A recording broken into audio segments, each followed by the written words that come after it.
E agora, então, indo para esse outro viés, né? A gente está falando assim, dos riscos de não tratar a tecnologia como se deve, a gente falou sobre esse primeiro viés dos riscos, do tratamento de dados, pessoas físicas, correlação com as pessoas jurídicas, agora voltando sobre a questão da arquitetura de dados. Existem diversos tamanhos de empresas, como você bem acabou de falar. Acho que a maior preocupação que se tem, e aí conectando com o que você faz na prática, é como escolher bem o que usar dentro de cada uma dessas empresas, né? E aí você acho que até comentou quando a gente estava conversando que talvez a maior dificuldade não é só escolher, mas é como que a gente escolhe algo que vai se garantir que aquela solução vai continuar funcionando ao longo do tempo, né? Conta um pouquinho mais sobre isso e o desafio que você passa dentro das organizações relacionados ao tema de arquitetura dentro de cada uma das organizações, dos diferentes tipos de tamanho de organizações relacionados a essa dificuldade. A primeira parte é entender quais são os grandes problemas que a organização precisa resolver ou os grandes processos que precisam ser automatizados ou precisam ter garantias ou tecnologia para alavancar o que precisa. Com isso, você começa a montar como você entende que a tecnologia vai alavancar o seu negócio. Nós estamos num momento de IA agora, né? Então todo mundo fala, vamos por um monte de IA. E você fala, vamos? vamos sim. Qual a melhor forma de usar isso? Então, primeiro a gente tem que... o que eu gosto é respeitar as grandes lições aprendidas que já existem no mercado. Então, existem grandes plataformas que resolvem grandes problemas. Então, vamos avaliar quais são essas grandes soluções. E aí, grandes, ela pode ser do ponto de vista de consolidadas, tá? Porque aí você tem grandes soluções para pequenas empresas, grandes soluções para grandes empresas, tá? Então, assim, boas soluções que atendem à sua necessidade e resolvem o seu problema e fazem sentido para aquilo. Dificilmente você vai achar uma solução única que vai atender a sua empresa inteira. Você não vai achar. Você vai achar talvez uma que atenda, se der sorte, 60%, 70% da sua empresa, e você vai precisar compor o resto com outras soluções. Então, vou dar um exemplo. Você tem uma solução que controla o seu estoque, você tem uma solução que controla a contabilidade, você tem uma solução que controla seu ponto de venda lá na frente da loja. Vou voltar no varejo, né? Eventualmente esse software de contabilidade também faz folha de pagamento, faz o financeiro, faz mais alguma coisinha aqui e ali, beleza. Mas pô, eu preciso controlar meus funil de vendas, então eu preciso controlar também os meus clientes. Então, eu acho que o primeiro ponto é como você organiza do ponto de vista sistêmico, quais são as soluções que você vai pôr, qual é o nível de automação que você pode ter, e a partir daí, e hoje é inegável, a gente tem que olhar e falar o seguinte, hoje, com essa capacidade de inteligência artificial que eu tenho, o que já é possível sair do lugar comum e achar que eu posso realmente pular algumas etapas aqui, né? E aí tem soluções de mercado mais maduras e menos maduras também do ponto de vista de inteligência artificial para trazer esses benefícios. Uma vez você escolhido, feito esse mapa, e aqui eu estou pegando um exemplo que você começa do zero, né? Mas geralmente você entra numa empresa que já encontra alguma coisa ali. E você vai revisitar aquilo se precisa ser assim, ou se precisa ser assado, se vai mudar uma parte ou tudo, ou tem que mudar um pouquinho, ou só melhorar algumas coisas, consertar outras, mudar outras, né?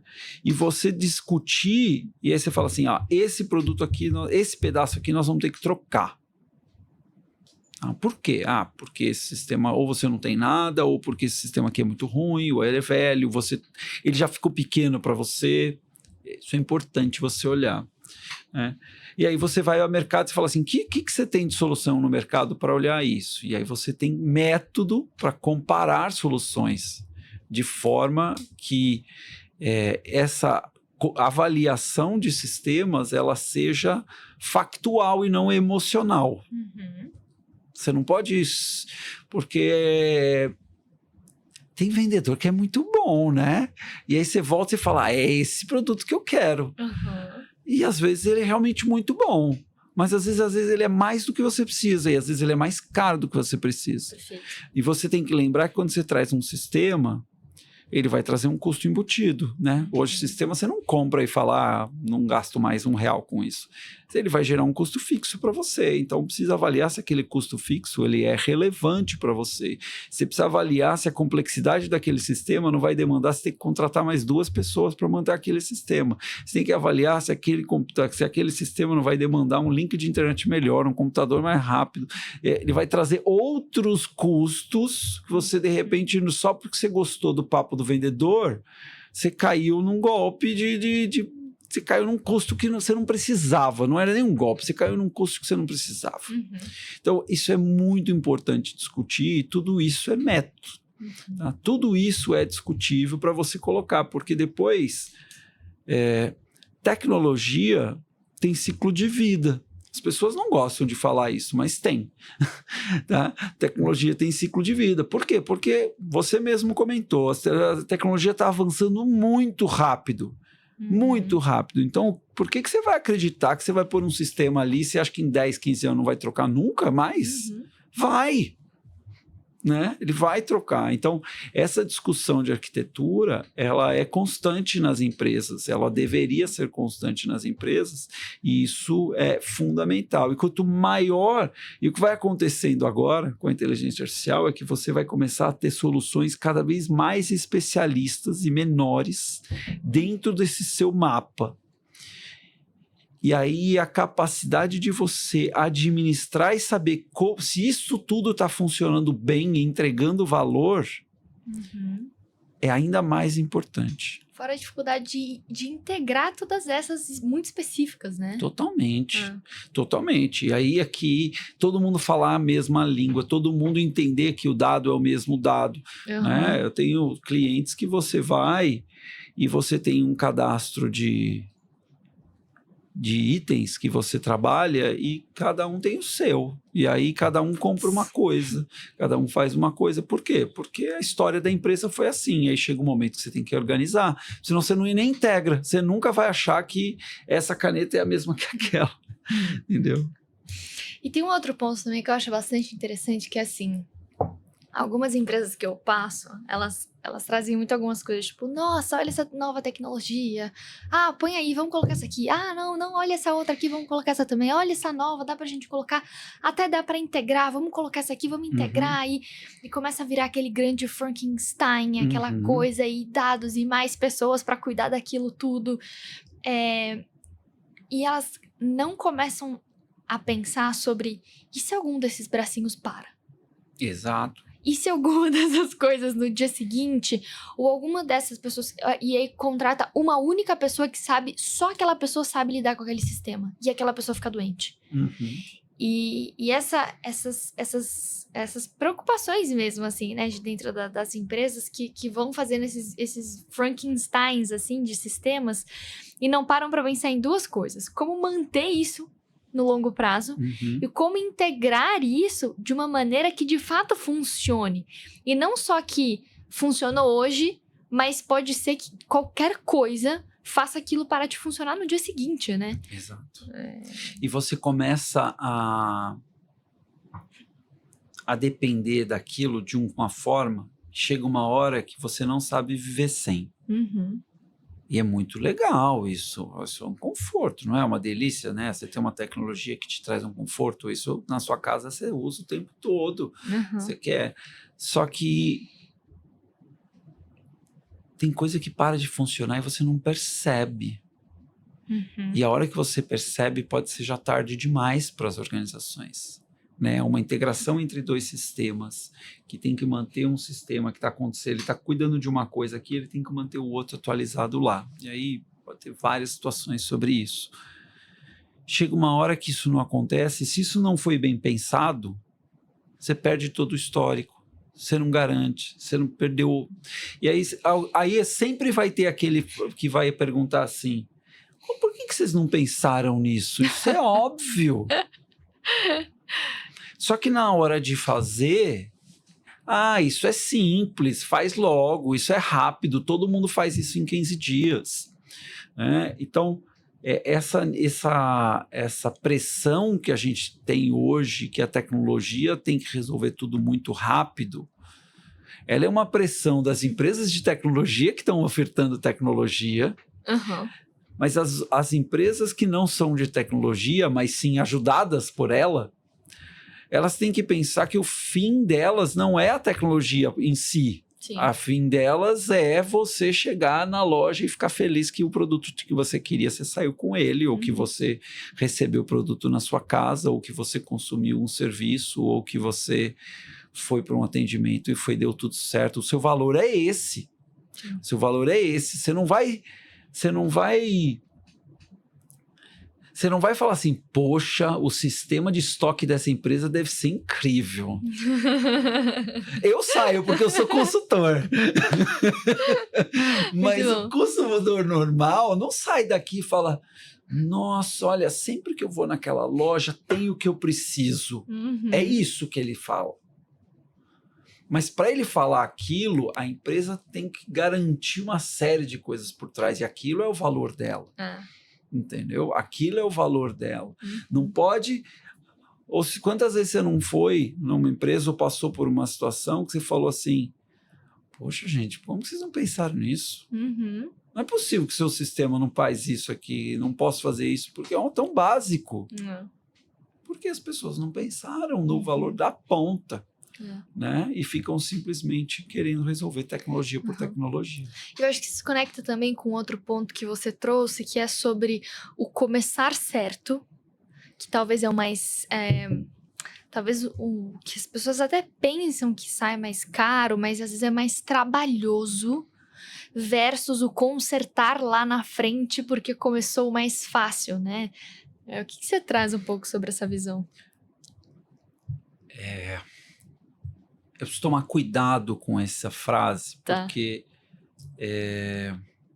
tem uma filosofia que eu gosto muito, que vem... Eu só vou esquecer o nome do livro, mas do autor, mas é aquele livro da startup Enxuta. Tá. Que ele prega que você erra rápido e conserta rápido. Eu acho muito bacana o conceito e eu acho que ele mudou um paradigma das organizações em muitas coisas e permitiu que as empresas pudessem se adaptar muito rápido a mudanças. Tá? Eu sou super a favor disso.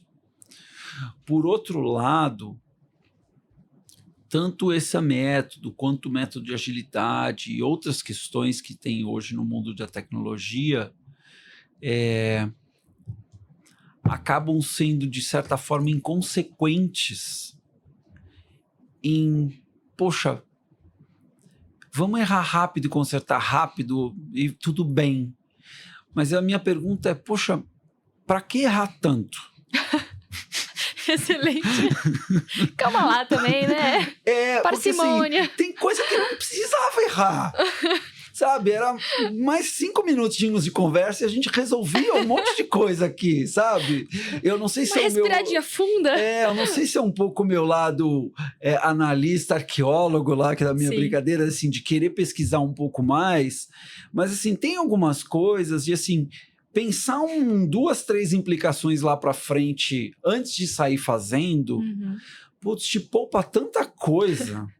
Sabe, assim, você trazer um especialista em algum tema que já passou por isso e pode provocar, eu acho muito legítimo. E aí eu não quero discutir se eu estou fazendo uma inovação e eu quero disruptar o mercado porque eu quero fazer uma coisa de um jeito que nunca ninguém fez. É diferente, entendeu? É totalmente diferente. Se eu quiser falar assim, não, agora eu vou construir um microfone aqui como ninguém construiu, então eu não quero especialista nenhum, eu vou reinventar o microfone do jeito que eu acho. Legal. Aí saiba que você vai errar para burro.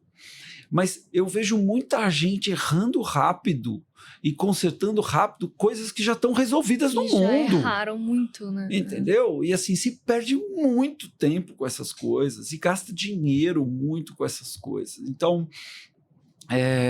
Essa é um pouco da minha visão do aprendizado. Eu acho que planejar um pouquinho antes não vai fazer mal para ninguém, tá? Geralmente você vai economizar muito dinheiro. Pode parecer caro, principalmente às vezes se você tem que contratar um especialista, uma consultoria, etc. Você fala, pô, mas o cara custa... Geralmente você vai olhar para empresas que não foram por esse caminho, elas gastaram, não é 2, 3 vezes mais, é 50 vezes mais, porque elas foram para o caminho errado. E aí tem o dinheiro perdido no gasto e a perda de oportunidade de receitas não vindas, né? Você perde 2 vezes. Então, ou às vezes perde até a janela de oportunidade, porque o momento econômico mudou, e aí a hora que você corrigiu, você já perdeu a onda, né? Então, eu gosto muito da filosofia de você ser rápido, ser ágil, não rápido, você ser ágil, mas você se perguntar, será que a gente já não poderia aproveitar alguém que conhece um pouco melhor disso para a gente ir mais rápido, não errar, não é melhor? Eu acho que isso, muita gente perde essa chance. Excelente. E um outro ponto também que você comentou, eu vi aqui o nome do livro enquanto estava comentando, é do Eric Ries, né? Isso, ele mesmo, obrigado. Imagina. Um outro ponto que você comentou foi sobre a questão de governança de tecnologia. O que você quis dizer com isso na hora que você passou por esse tema? Governança e tecnologia é um pouco de tudo isso que eu estou falando, é uma disciplina que tem que estar preocupada com tudo isso que eu estou falando o tempo todo.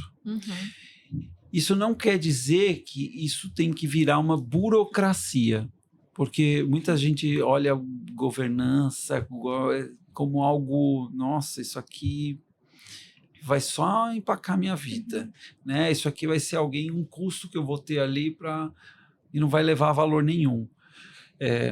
A governança é como, uma vez que eu ponho alguma coisa para dentro, eu tenho a preocupação de como eu vou olhar para aquilo daqui para frente. Então, por exemplo, vou dar um exemplo simples. Eu não tinha um carro, por exemplo. Aí eu começo a ter Então, se você não tem carro, você não tem preocupação com carro. A partir do momento que você tem um carro, você deveria saber, nem todo mundo sabe, né? Que você tem que fazer seguro, que você tem que levar para as revisões, que você tem que encher o tanque, essa talvez seja mais simples. Calibrar o que pneu. Que você tem que calibrar o pneu, que você tem que trocar óleo, que você tem que fazer isso, você tem que olhar a bateria, você tem que manter o carro limpo, você tem que, enfim... Isso é a governança do seu... manutenção, isso é a governança do seu carro. Se você não tem carro, você não precisa se preocupar, né? Agora, tem gente que gosta muito de carro, né? Aí pega e coloca um som não sei das quantas, aí coloca um combustível, uma coisa diferente, coloca um negócio no motor diferente, ou começa a ter 2 carros, um carro e uma moto. Aí depois ele põe um engate para levar o carro e a moto. Então, aí ele compra uma lanchinha, e aí ele vai começar... Você não pode achar que o trabalho que você tinha para cuidar de um carro é o mesmo para você cuidar de todos, porque a moto, a concessionária é em outro lugar, o tipo de revisão é outro, manutenção é outro, os tempos são outros, a lancha é outra, a carta é outra, então o seguro é outro, a forma de armazenar é outra. Então, para a tecnologia é a mesma coisa, você não pode achar que é simplesmente pôr para dentro e resolveu. Né? Você tem um tipo de sistema, você tem um fornecedor, você vai comprar outro, tem outro fornecedor, tem equipes especializadas que você precisa, a partir do momento que você tem um tipo de sistema, você tem que ter alguém que vai dar um suporte para isso, e aí você tem que decidir, essa pessoa vai estar no meu time, ou eu vou contratar um prestador de serviço, ou eu vou ter um contrato para me dar suporte. Então, tudo isso é governança e definir também no longo prazo até quando aquele sistema é útil para mim. A mesma coisa o carro, né? Você fala assim, quando é hora de trocar o carro? Vai chegar uma hora que você vai querer trocar o carro. Tem gente que gosta de trocar o carro todo ano, tem gente que gosta do carro trocar 2, 3 anos, tem gente que troca o carro a cada 20 anos. Não tem certo e errado, mas o importante é você ter a consciência do que você está fazendo. Isso é governança. Isso, você não pode falar assim, mas isso não posso fazer. Se você não faz, você está decidindo não cuidar, mas na prática a sua governança eu não estou olhando. Então você não pode não olhar, porque ela vai cobrar de você. Você vai ficar com o carro parado na rua um dia se você não fizer alguma coisa dessa. Você pode ser um dia, você pode dar sorte de o carro pifar perto da sua casa, ou ela pode dar um problema lá longe da sua casa, né? Ainda assim, a sua governança eu tenho seguro, eu sei quem chamar o guincho, quem vai me dar esse suporte, eu tenho carro reserva, você pode ficar na mão. Ou se você não tem nada, você simplesmente fala, e agora? Pois é. Parei. O que eu faço? Fica totalmente vendido. Demais, né? Exatamente. Então, isso é governança. Como você vai cuidar da tecnologia, e aí eu estou falando de governança de tecnologia, né? É como você vai governar a sua tecnologia para que ela mantenha o seu negócio perene do ponto de vista de tecnologia, o tempo todo. Né? Em alguns momentos vai ser, poxa, saiu coisa nova no mercado que é melhor do que o que eu tenho. Está na hora de trocar? Ainda não. Talvez daqui a pouco. Daqui 2 anos eu vou trocar isso. É igualzinho o carro, eu gosto do carro, é legal por causa disso. Pô, tem um monte de carro legal agora, mas não é a hora de trocar. Ou agora é importante. Então, tecnologia é a mesma coisa. Tá? Isso tudo é governança de tecnologia, e isso muitas vezes não tem ninguém cuidando na empresa. Ninguém. E você está contando com a sorte. Uma hora você pode ficar na mão.